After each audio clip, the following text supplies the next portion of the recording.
Hello friends. तो आज का टॉपिक है छोटी मुंडा एंड हिज एरो। इसको लिखा था महाश्वेता देवी ने और इसको ट्रांसलेट किया था गायत्री चक्रवर्ती स्पिवाक ने। और ये जो एरो इस कहानी में स्टैंड करता है ऑफ ट्राइबल्स प्राइड करेज और उनके सोसाइटी को दर्शाता है और साथ ही साथ उनके प्रॉब्लम्स के साथ लड़ने की क्षमता को दिखाता है। ये एरो छोटी मुंडा एक सिंबलाइज्ड कैरेक्टर है। वो सिंबलाइज कर रहा है उनकी प्रजाति के कुछ लीडर्स को, जैसे कि आप समझ सकते हैं बिरसा मुंडा जो बहुत ही ज़्यादा फेमस थे अपनी जाति की लड़ाई के लिए। उन्होंने अंग्रेज़ों के साथ लड़ा। तो कुछ इसी प्रकार का चरित्र है छोटी मुंडा। इस कहानी में और भी कुछ कैरेक्टर्स है, जैसे आपको यहाँ पे मिलेंगे धनी जिसको गुरु के नाम से कहा गया है, दुखिया जो एक रिवेंजर है जो बदला लेता है, रोमियो एक गुंडा है जिसको यहाँ पे गुंडे के नाम से ही कहा गया है। इसके अलावा आपको यहाँ पे महाजन का उल्लेख मिलेगा और साथ ही साथ गोमस्ता। अब ये गोमस्ता कौन होते हैं? वही लोग होते हैं, इतिहास में हमने पढ़ा होगा जब नील विद्रोह चल रहा था तो गांव-गांव जाके गोमस्ता लोग हाथों में डंडा लिए वसूली किया करते थे, कहीं से नील तो कहीं से पैसा, कहीं से कुछ।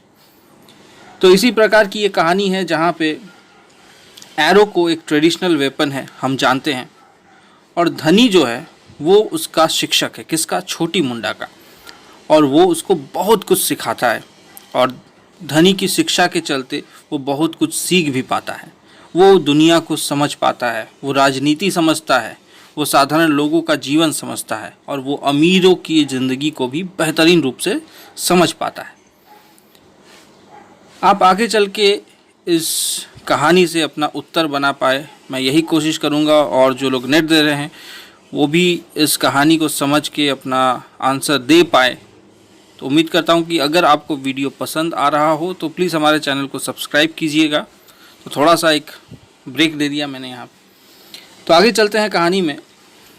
तो arrow as a traditional weapon जो धनी उसे सिखाता है चलाना, उसके लिए धनी के लिए छोटी मुंडा अर्जुन समान है। और वो ये भी समझाता है कि रिश्ता कैसा होता है एक इंसान का जंगलों के साथ, और अगर कोई जंगल से प्यार कर बैठे, जंगल को अपनी माता बना ले, तो उसे कभी भी भूखा नहीं मरना पड़ेगा। और उसे ये भी समझाता है कि वैल्यू ऑफ एग्रीकल्चर, कि खेती बाड़ी कितनी ज़रूरी है ज़िंदगी में और किस तरह से किया जाए। इसके साथ साथ वो ये भी बताता है जो बहुत ही इम्पॉर्टेंट है, He also teach the problems related the tribe। उनके ट्राइब में क्या क्या समस्याएं हैं ये भी उसे समझाता है। उसके साथ साथ और भी 19 लोग जुड़ जाते हैं। किसके साथ? छोटी मुंडा के साथ। वो भी उनके साथ जुड़ गए, एक टीम सा बन गया, ग्रुप बन गया। अब लैंड ओनर्स की बात कही जाए तो लैंड ओनर्स जो होते थे वो बहुत ही ज़्यादा यहाँ के गाँव वासियों को, मतलब जंगलों में रहने वाले ट्राइबल्स को बड़ा ही परेशान किया करते थे। वो उनका प्रॉपर्टी कैप्चर कर लेते थे, उनकी ज़मीनें छीन ली जाती थी। Dhani also teach him how to deal with police. Police से कैसे निपटा जाए ये भी उसने समझाया धनी को। सॉरी, धनी को नहीं, धनी ने समझाया छोटी मुंडा को। He also inform about the rights of tribals. ये बड़ा ही इम्पॉर्टेंट फैक्ट है कि उनका भी कुछ अधिकार है, वो लोग भी इंसान हैं, उन अधिकारों को समझना पड़ेगा।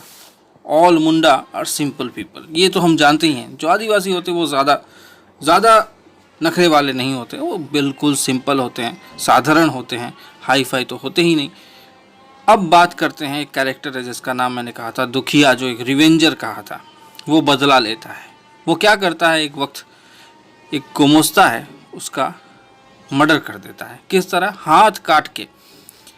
अब दुखिया हाथ काट देता है किसी एक गोमस्ता का, मगर वो खुद सरेंडर भी करता है और ये भी बोलता है कि मैं सरेंडर करने वालों में से हूँ, मैं भागने वालों से नहीं। मैंने अगर कुछ अपराध किया है तो मैं उसको मानूंगा, और वो मानता भी है उस अपराध को। और इससे पहले कहता है कि मैंने ऐसे 100 लोगों को मारा है, मगर मैं ऐसा नहीं जो कुछ दिन पहले शहर में किसी मुंडा ने किसी शहर के व्यक्ति को मार दिया और भाग गया, वो मैं नहीं था। वो दुखिया नहीं हो सकता, वो खुद कहता है ये बात। अब महाजन श्रेणी की बात कही जाए तो इस इलाके में कुछ महाजन भी रहा करते थे जो कि ना मुंडास के मास्टर हुआ करते थे, मतलब उनके स्वामी हुआ करते थे। मुंडा बहुत ही मेहनत किया करते थे महाजनों के लिए। कहा जाता था कि वो लोग उनके बॉन्डेड लेबर हैं, मतलब जन्म से ही वो लोग उनके दास हैं, और विद अग्रीमेंट के साथ है वो लोग। और ये जो सिलसिला है वो जनरेशन वाइज चलता आ रहा है। इस बीच भारत मुंडा नाम का एक व्यक्ति जो इसी गांव से है, वो कहता है कि हमारे लिए तो ना घर है, ना हमारा कोई लैंड है, हम किसी चीज़ पे क्लेम नहीं कर सकते, हमारी कोई प्रॉपर्टी संपत्ति कुछ नहीं है, हमारा कुछ भी नहीं है, सब कुछ या तो महाजनों का है या सरकार का है, हमारा क्या है। हमारे लिए तो एजुकेशन भी नहीं है, नो स्कूल फॉर अस। और कुछ टीचर जब स्कूल में हमारे बच्चे आते हैं तो उनसे कहते हैं कि गो ग्रास कैटल्स, मतलब तुम जाओ और अपने जानवरों को खिलाओ जंगलों में, उनको पेड़ पत्तियाँ खिलाओ।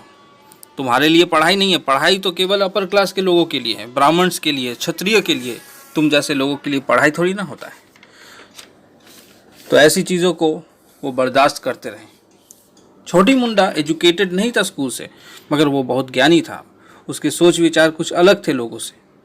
वो नॉन वायलेंस पसंद करता था, वो महिलाओं को इज्जत देता था। ही ऑल्सो नो, क्या जानता था, वो जानता था कि देश की हालत क्या है।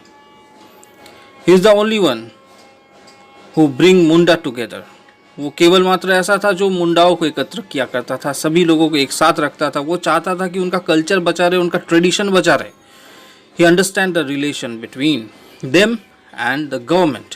वो ये भी समझ पाता था कि उनके साथ गवर्नमेंट का कैसा रिश्ता है, गवर्नमेंट क्या उनके लिए कुछ करती है, और गवर्नमेंट के जो स्कीम्स आते हैं वो क्या उनके लिए लाभदायक है। वो इतना कुछ सोच पाता था। वो ये भी जानता था कि all evils are deeply rooted in the society system, means social system में जो डीप रूटेड हो चुके हैं ईवल्स, उसके बारे में भी उसे पता था। और वो ये भी जानता था कि जितने सारे किलर्स हैं, जितने सारे कातिल लोग हैं, वो सब के सब राजनीति में घुसे हुए हैं। उन्होंने नए नए संगठन को भी बना लिया है। तो कुछ लोगों का ये भी मानना था, मतलब ये कौन सोच रहा है, ये छोटी मुंडा सोच रहा है। छोटी मुंडा, हाँ एक बात इंपॉर्टेंट है, छोटी मुंडा को कोई लड़की मत समझियो, वो एक मेल कैरेक्टर है यहाँ पे। छोटी नाम है बोल के छोटी नहीं है वो, वही जस्ट लाइक पुष्पा, फ्लावर नहीं समझना। चलो मजाक खत्म करते हैं, आगे बढ़ते हैं। Some people take them as not a citizen of India. कुछ लोग उन्हें ऐसा सोचते हैं कि वो लोग भारतवासी नहीं हैं। आज भी अगर हम किसी डीप कलर वाले किसी व्यक्ति को देख ले, जो जिसे देख के हमें लगे कि वो आदिवासी है, तो हम सोचते हैं वो आदिवासी। हम नहीं कहते हैं कि वो आदिवासी भारतीय हैं, वो भारतीय हैं, वो भारत का अंग है। असल में आदिवासी का अर्थ क्या होता है? आदि मतलब पुराना और वासी मतलब बासिंदा। तो पुराने लोग वही होते हैं, आदिवासी होते हैं, वो भारत के ही हैं। हम लोग अगर आदिवासी नहीं है तो शायद हम नहीं है भारत के, मगर वो लोग तो श्योर हैं भारत के। We live in the island of slavery. उसका ये भी मानना था कि मैं या हमारी ये जो प्रजाति है वो एक ऐसे द्वीप में रहती है जो गुलामों की द्वीप है, जहाँ हमारा काम है सिर्फ गुलामी करना। और वो किन किन की गुलामियाँ करते हैं? गौमोस्ता की गुलामी करते हैं, महाजन की गुलामी करते हैं, साथ ही साथ गवर्नमेंट की। गवर्नमेंट स्कीम्स उनके लिए यूज़लेस है। उन्हें 2 वक्त के लिए खाने की रोटी नहीं है उनके पास खाना नहीं है। सही तरीके से वो लोग अपने बच्चों का पेट नहीं पाल सकते। अब बात करते हैं रोमियो की। रोमियो कौन है? रोमियो एक गुंडा है जो गांव में अटैक करता रहता है, ट्राइबल्स लोगों के गांव में अटैक करता है, और जिस वजह से गांव वाले भागते रहते हैं। ही कलेक्ट मनी बाय महाजन, और उसे ये काम करने का पैसा मिलता है। महाजन उन्हें पैसा दिया करते हैं। किनको? गुंडों को। और गुंडों का लीडर कौन है? रोमियो है। रोमियो ने अपना डर पूरे गांव में फैला के रखा था, और वो चाहता था कि हर कोई उससे डरा रहे, और वही होता था। वो मनी लेंडर्स का काम किया करते थे, उन्हें पैसा मिलता था बड़े बड़े अमीर अमीर लोगों से, और इस वजह से due to Romeo tribal people getting low wages, और उसकी वजह से ट्राइबल पीपल्स को, मतलब जो आदिवासी थे, उनको वेजेस, जो उनकी सैलरी होती है, उनका जो काम करने के बाद जो पैसा मिलता है, वो भी बहुत कम मिलता था, क्योंकि वही पैसा छीन लेता था उनसे। जितना हो सके कम पैसों में उनसे काम करवाया जाता था। छोटी मुंडा स्टैंड फॉर द ट्राइबल्स, वो उनके लिए खड़ा होता है, बहुत तरीक़ों से उनकी मदद करने की कोशिश करता है। to open the eye of their people and to raise voice against them. वो चाहता है कि उनके लोग इन सब चीज़ों के खिलाफ खड़े हो जाए और उनके खिलाफ लड़े। मुंडा जो था वो नॉन वायलेंस को पसंद करता था, जैसे कि मैंने पहले भी कहा है कि वो महिलाओं को बहुत ही रेस्पेक्ट किया करता था। एक दफ़ा ऐसा हुआ जब लोग भड़क गए, गांव वाले भड़क गए, आदिवासी भड़क गए और उन्होंने अटैक कर दिया। और उस अटैक बीच कोई एक दारोगा था जो फंस गया था, उसकी जान हथेली पे थी, तो उस टाइम छोटी मुंडा ने उसकी जान बचाई। तो यहाँ से भी उसके कैरेक्टर के बारे में हमें पता चलता है। हर इंसान के एक बर्दाश्त की हद होती है, कौन कितना और कितने देर तक बर्दाश्त करेगा।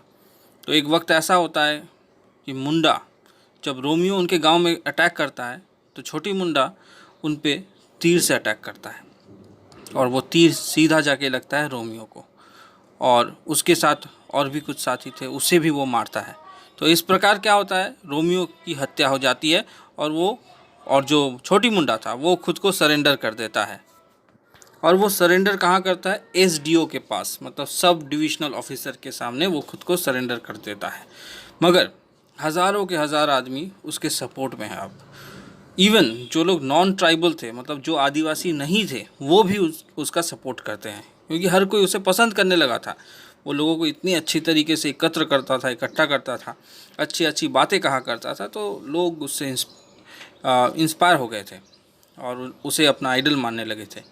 तो हज़ारों की तादाद में लोग आते हैं और कहते हैं कि तुम सरेंडर मत करो, मगर वो तब भी सरेंडर करता है। बोलता है मैंने मारा है, मैंने ख़राब काम किया है, तो मैं ज़रूर जाऊंगा, हाँ सरेंडर करूंगा, और वो कर भी देता सरेंडर। तो आखिर में क्या होता है, thousands of arrow were shoot in the field of SDO office. SDO office के आसपास जहाँ उसको गिरफ़्तार किया गया, वहाँ मैदान था शायद कोई, तो वहाँ पे हज़ारों के हज़ारों तीर मारे जाते हैं, मगर किसी इंसान पे अटैक नहीं होता है, क्योंकि वो नॉन वायलेंस पसंद करता था, माफ़ कीजिएगा, तो नॉन वायलेंस पसंद करता था, इसलिए वो वहाँ पे कोई वायलेंस होता नहीं है। तो ये जो कैरेक्टर है आपने यहाँ सुना, ये सिमिलर है बिरसा मुंडा का। अगर आप बिरसा मुंडा का कैरेक्टर जानते हैं, उनके बारे में आपने अगर पढ़ा या सुना होगा, तो आपको ज़रूर लगेगा कि ये कैरेक्टर कहीं ना कहीं बिरसा मुंडा से मैच करता है। तो आप लोग सोच रहे होंगे कि ये हमारे किस काम का आया, तो जिसके सिलेबस में है उसको तो काम में आया ही है। आप लोग जो सिलेबस में है जिनका, वो लोग ज़रूर यहाँ से कुछ पॉइंट नोट कीजिए, ज़रूरत पड़े इसको दोबारा सुनिए और पॉइंट्स को लिखते लिखते जाइए, तो और उससे एक आंसर बनाइए, तो आपको ज़रूर हेल्प मिलेगा। आप अगर उस आंसर को भी लिख के आए, जिस तरह मैंने इस कहानी को सुनाया है, तो भी आपको मार्क्स मिलने वाला है। ठीक है, ये असल में ऐसे लोगों के लिए है जो सिंपल तरीके से इंग्लिश लिटरेचर को पढ़ रहे हैं, कॉम्प्लिकेटेड तरीके से नहीं। अपनी भाषा में लिखिए, जैसा मर्जी आप लिखिए, हाँ थोड़ा ग्रामेटिकल मिस्टेक से बचिए। तो उम्मीद करता हूँ कि आपको ये वीडियो पसंद आया होगा। तो आप अगर चाहें तो हमारे चैनल को सपोर्ट कीजिए, शेयर कीजिए वीडियो अपने दोस्तों के साथ, और सब्सक्राइब बटन भी दबा दीजिए बेल नोटिफिकेशन के साथ। तो मिलते हैं अगले वीडियो में, तब तक के लिए धन्यवाद।